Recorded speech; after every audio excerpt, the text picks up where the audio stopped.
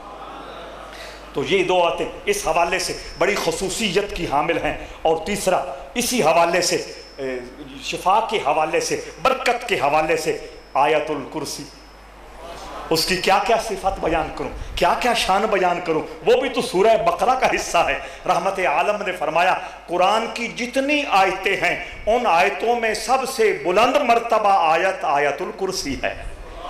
اور اس حوالے سے میں حضور علیہ الصلوۃ والسلام کا ہی بتایا ہوا فرمان آپ کی خدمت میں عرض کر رہا ہوں، سنیے اور عمل کیجئے، معمول بنائیے، پکا معمول بنائیے، کچھ بھی ہو جائے اس معمول کو ترک نہ ہونے دیجئے۔ رحمت عالم نے فرمایا فرض نماز پڑھنے کے بعد جو آیت الکرسی ایک بار پڑھے گا، میں ضمانت دیتا ہوں جب وہ دنیا سے رخصت ہوگا اس کی روح براہ راست اللہ کی جنت کی بہاروں میں جائے گی۔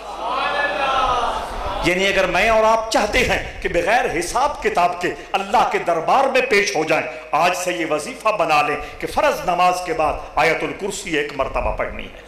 اور ایک اور بہت ساری چیزیں اس وقت میرے ذہن اور میرے دل میں موجود ہیں، لیکن سب بیان کرنا ممکن نہیں، صرف ایک اور عرض کر کے بات کو سمیٹ رہا ہوں۔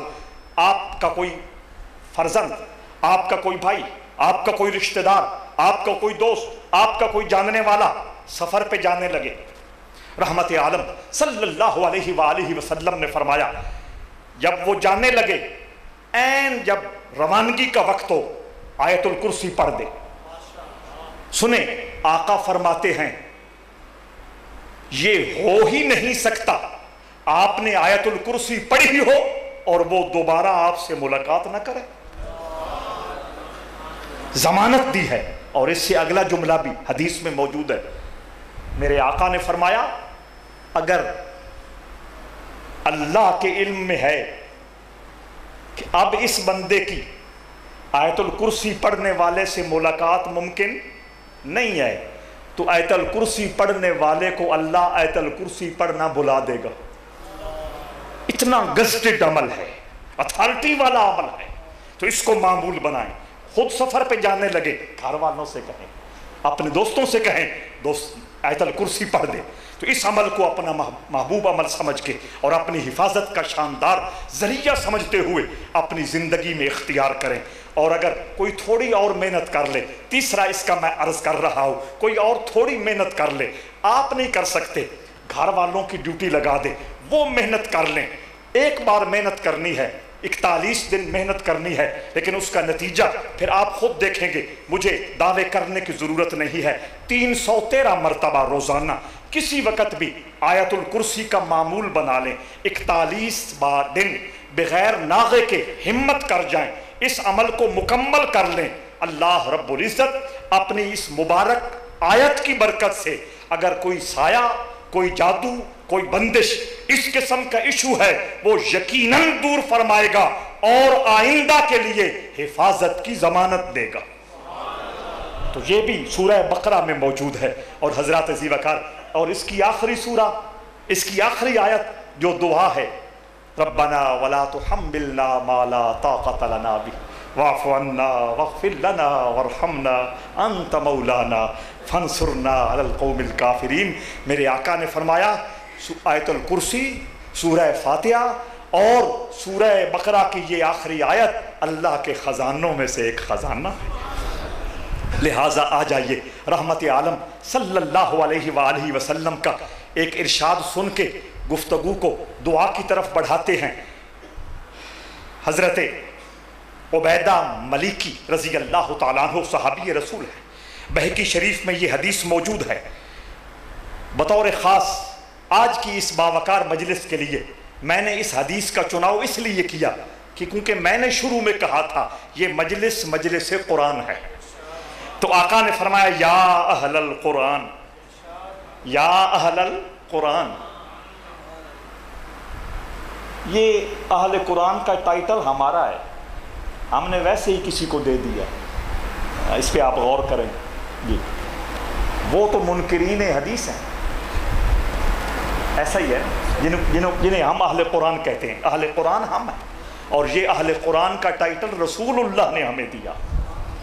یا اہل القرآن، آقا فرماتے ہیں اے قرآن کی عظمتوں کو ماننے والوں، لا تتوسد القرآن، قرآن کو تکیہ نہ بناؤ، تکیہ نہ بناؤ۔ اس کے کئی معنی ہو سکتے ہیں، لیکن ایک سادہ سی بات کرنا چاہتا ہوں۔ تکیہ آگے رکھتے ہیں یا پیچھے رکھتے ہیں؟ پیچھے رکھتے ہیں نا، سہارا لینے کے لیے، ٹیک لگانے کے لیے۔ لا تتوسد القرآن، آقا فرماتے ہیں قرآن رہبر ہے، اس کو آگے رکھو۔ پیچھے رکھو گے قرآن بھولے گا، پیچھے کرو گے قرآن کی تعلیمات سے غافل ہو جاؤ گے۔ قرآن کو رہبر بناؤ، پیشوا بناؤ۔ آپ کو یاد ہے رحمت عالم نے میدان عرفات میں کتنی کھلی بات کی تھی۔ آقا نے فرمایا تھا لگتا ہے کہ آج آخری ملاقات ہے، آج کے بعد اس طرح مجمع میں اس مقام پر تمہارا اور میرا ملنا امپاسبل، ناممکن ہے، لیکن میں تمہیں بے آسرا، بے سہارا زمانے کے رحم و کرم پہ چھوڑ کے نہیں جا رہا۔ میں دو چیزیں تمہارے اندر چھوڑ کے جا رہا ہوں، ایک اللہ کا قرآن ہے، دوسرا میری آن ہے۔ توجہ ہے یا نہیں؟ یہ واضح حدیث ہے۔ تو حضور علیہ السلام نے فرمایا یا اہل القرآن لا تتوسدوا، اے قرآن والو قرآن کو پیچھے نہ کرو، قرآن کو رہبر رکھو، قرآن کو امام بناؤ، اس کی تعلیمات کو سمجھو، اس کے اندر جو بصائر ہیں، جو حقائق ہیں، جو اسرار ہیں، جو رموز ہیں، جو تعلیمات ہیں، جو تہذیب و تمدن کی اسلوب ہے، جو شفائے ظاہری اور باطنی کے نسخہ جات ہیں، ان کو اختیار کرو۔ لا تتوسد القرآن، آگے فرمایا وَاتْلُوهُ حَقَّ تِلَاوَتِهِ مِنْ آنَاءِ اللَّيْلِ وَالنَّهَارِ، آقا نے فرمایا قرآن کی تلاوت کا حق ادا کرو، اور قرآن کی تلاوت کے لیے میرے آقا نے فرمایا کبھی آدھی رات کو کرو، کبھی دن کے آدھے حصے میں کرو۔ من آناء اللیل والنہار، کبھی رات کی تاریکی میں، رات کے آدھے وقت میں کرو، اور کبھی دن میں، یعنی سورج جب ڈھل رہا ہو اس وقت قرآن کی تلاوت کرو۔ وَافْشُوهُ، آگے سنو، آقا فرماتے ہیں صرف تلاوت کر کے نیکیوں کے خزانے اکٹھے نہ کرتے رہو، وَافْشُوهُ، اس قرآن کا پیغام عام کرتے رہو۔ پھر چوتھی بار مبارک دوں یا نہ دوں کہ آپ یہی عمل کر رہے ہیں، آپ یہی کمال کا کام کر رہے ہیں۔ آقا نے فرمایا قرآن کا پیغام آگے پہنچاؤ، کائنات کے آخری حصے تک قرآن کی ابدی تعلیمات کا نور پہنچاؤ، اور یہی اس چیلنج کا مقابلہ ہے، یہی اسی بے حرمتی کا مقابلہ ہے، یہی اس بے توقیری کا مقابلہ ہے جو آپ کر رہے ہیں۔ آقا نے فرمایا وَافْشُوهُ، قرآن کا پیغام عام کرو، اور آگے فرمایا وَتَغَنُّوهُ، قرآن کو سونا پڑھو۔ ہمارا ہاتھ اہل سنت و جماعت کا اس معاملے میں خاصا کمزور واقعہ ہوا ہے، اور یہ مطالبہ کسی کا نہیں، خود میرے رسول کا ہے۔ اس حوالے سے ہمیں اور توجہ دینی ہوگی، اپنی امامت کے مسلوں پر اور اپنے بچوں کے اساتذہ کے حوالے سے اور زیادہ ہمیں توجہ دینی ہوگی کہ قرآن پڑھنے والے ایسے امام، ایسے اساتذہ ہمیں دستیاب ہوں، جب وہ قرآن پڑھ رہے ہوں تو یوں لگے یہ تو آپ کے شہر کی بات ہے نا۔ کسی نے کیا کہا تھا تیرے ضمیر پہ جب تک نہ ہو نزول کتاب، اقبال نے کہا تھا نا تیرے ضمیر پہ جب تک نہ ہو نزول کتاب، گرا کشا ہے نہ راضی نہ صاحب کشاف۔ امام راضی نے تفسیر لکھی ہے، کشاف نے تفسیر لکھی ہے، بغیر نقطے کے پوری تفسیر لکھ لی، ہزاروں صفحے تفسیر کے، اس کسی پہ ایک نقطہ نہیں ہے، سواطع الالہام نام میں بھی نقطہ نہیں ہے۔ اور اقبال کہتا ہے قرآن یوں پڑھ کہ جیسے قرآن تیرے سینے پہ اتر رہا ہے۔ وَتَدَبَّرُوا فِيهِ لَعَلَّكُمْ تُفْلِحُونَ، حضور نے فرمایا قرآن والو میں تمہیں کہہ رہا ہوں قرآن کو پیچھے نہ کرو، میں تمہیں کہہ رہا ہوں تلاوت کی کثرت کرو، میں تمہیں کہہ رہا ہوں قرآن کا پیغام کونے کونے تک پہنچاؤ، میں تمہیں کہہ رہا ہوں قرآن کو سونا پڑھو، غنا کے ساتھ پڑھو، لب و لہجے کے ساتھ پڑھو۔ حضرات عزیز وقار، میں آپ سے پوچھنا چاہتا ہوں قاری عبد الباسط کی تلاوت جب کہیں لگی ہوئی ہو دل کی دنیا میں انقلاب آتا ہے یا نہیں؟ اور مدینہ شریف مکہ مکرمہ کے قراء جب امامت کر رہے ہوں، بالخصوص سدیس جیسے اور حذیفی جیسے قراء جب قرآن کی تلاوت کر رہے ہوں، دل کی دنیا عرش بنتی ہے یا نہیں؟ یہ کیا ہے؟ یہ قرآن کا فیض ہے، یہ قرآن کا اعجاز ہے، اور حضور نے اس کی طرف توجہ دلائی ہے اور فرمایا وَتَدَبَّرُوا فِيهِ لَعَلَّكُمْ تُفْلِحُونَ۔ صرف پڑھنا نہیں ہے، صرف پیغام عام نہیں کرنا، تمہیں خود بھی قرآن میں کھو جانا ہے، خود بھی قرآن میں کھو کر قرآن کے جو اسرار و رموز ہیں ان سے فیض حاصل کرنا ہے۔ میں نے بہت زیادہ آپ کا وقت لے لیا، کچھ افضل صاحب کی بلا جانتے ہیں ہم ارادتاً نہیں، غیر ارادی طور پر تھوڑا کسی وجہ سے لیٹ بھی ہو گئے تھے، قدرت کی طرف سے کوئی معاملہ ہوا، لیکن پھر بھی میں نے کوشش کی کہ میں اپنے مضمون کے ساتھ انصاف کروں، میرے لہجے میں، میرے الفاظ میں، میری باڈی لینگویج میں کوئی بات، کوئی انداز ایسا آپ نے محسوس کیا ہو جس سے کسی کا بھی دل بوجھل ہوا ہو، میں رسول اللہ کے گنبد خضرا کے صدقے معافی کا خواستگار ہوں، اور اس دعا کے ساتھ رخصت ہو رہا ہوں کہ رب ذوالجلال آپ کے جوتوں کے ساتھ سجنے والی مٹی کے صدقے میری باتوں میں خلوص رکھ کے اپنی بارگاہ میں قبول فرمائے، اور یہ سلسلہ خیر ایک عرصے تک اسی طرح فیض بار رہے، ضیاء پاش رہے اور خوشبودار رہے۔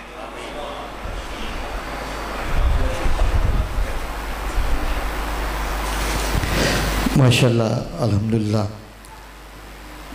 آج کی اس فہم قرآن کی، درس قرآن کی علمی، فکری اور تربیتی نشست میں وطن عزیز کی ممتاز علمی اور روحانی شخصیت زیب سجادہ آستانہ عالیہ موزم آباد شریف جناب محترم المقام پیر طریقت راہبر شریعت حضور خواجہ پیر محمد موزم الحق موزمی صاحب جی مجدہ ماشاءاللہ سورہ بقرہ کے حوالے سے ہمارے قلوب و اذہان کو متر و منور فرما رہے تھے۔ صدر مجلس جناب قبلہ صاحب ندا پیر سید الفضل شاہ صاحب، میں ان کی دعا سے پہلے آپ سب کا بھی شکریہ ادا کروں گا اور دعا کرتا ہوں کہ اللہ تعالی ہمارے ان اکابرین کو سلامت رکھے۔ قبلہ شاہ صاحب کی سرپرستی میں یہ ماشاءاللہ 14ویں نشست تھی جو کہ تسلسل کے ساتھ ماشاءاللہ ہمارے بزم ریاض اور مسجد انتظامیہ کے تمام بزرگ، اللہ تعالیٰ ان کو بھی سلامت رکھے۔ ہمارے خطیب اور امام علامہ حسن شاہ صاحب جو کوشش کاوش کرتے ہیں، اللہ تعالیٰ ان کی توفیقات میں بھی اضافہ فرمائے۔ یہ دعا سے پہلے خصوصی اعلان سماعت فرمائیں کہ ماشاءاللہ کہ آپ نے دیکھا کہ دو تین مہینے پہلے ماشاءاللہ ایک بڑی خوبصورت یہاں محفل حسن قرات کا اہتمام کیا گیا، جس میں سرزمین مصر سے ماشاءاللہ قاری تشریف لائے، چونکہ انتظامیہ بھی خواہش تھی، بہت سے دوستوں کی بھی، اور مجھے بھی کافی دفعہ انہوں نے عرض کیا کہ حضور سیدی صاحب صاحب پیر سید الفضل شاہ صاحب زیدہ مجدہ آپ کا بھی یہاں درس قرآن یا خطاب کا کوئی پروگرام مرتب کیا جائے، تو اس میں ہماری انتظامیہ نے، عثمان صاحب نے، دیگر نے، ایک بڑی خوشخبری ہے ہم سب کے لیے کہ اگلے ماہ جو ہے وہ 23 سپتمبر بروز ہفتہ بعد از نماز عشاء ماشاءاللہ اسی مسجد میں بزم ریاض اور ہماری مسجد انتظامیہ کے بزرگ انہوں نے عظیم و شان انٹرنیشنل محفل حسن قرات کا اہتمام کیا ہے، اس ہماری مرکزی جامع مسجد چودھری میں، جو کہ حضور صاحب صاحب کی زیر صدارت اور آپ کا خصوصی خطاب ہوگا، اور اس میں 3 عظیم القراء حضرات جو ہیں افغانستان سے اور 2 سرزمین مصر سے یہ یہاں تشریف لائیں گے، اور انشاءاللہ تعالی ہمارے قلوب و اذہان کو تلاوت قرآن مجید سے مستفید فرمائیں گے۔ آپ سب کو بہت مبارک ہے، آپ تشریف میں لائیے گا انشاءاللہ تعالی۔ اس کے بعد تسلسل کے ساتھ ہمارے یہ بزرگ تشریف لا کر ہمارے جو مضامین ہیں قرآن مجید کے ان کو تکمیل تک لے کے جائیں گے۔ میں بہت شکر گزار ہوں آپ صاحب احباب کا، اور قبلہ صاحب صاحب کی خدمت میں ملتمس ہوں کہ آپ خصوصی دعاؤں سے سب کو نوازیں۔ اللہم صلی علی سیدنا مولانا محمد وعلی آل سیدنا مولانا محمد واصحاب سیدنا مولانا محمد مبارک وسلم علیہ مولایا صلی وسلم دائما ابدا علی حبیبک خیر الخلق کلہم هو الحبیب الذی ترجى شفاعته لکل حول من الاحوال مقتحمی۔ پروردگار عالم اس محفل پاک کو اپنی بارگاہ میں قبول فرما۔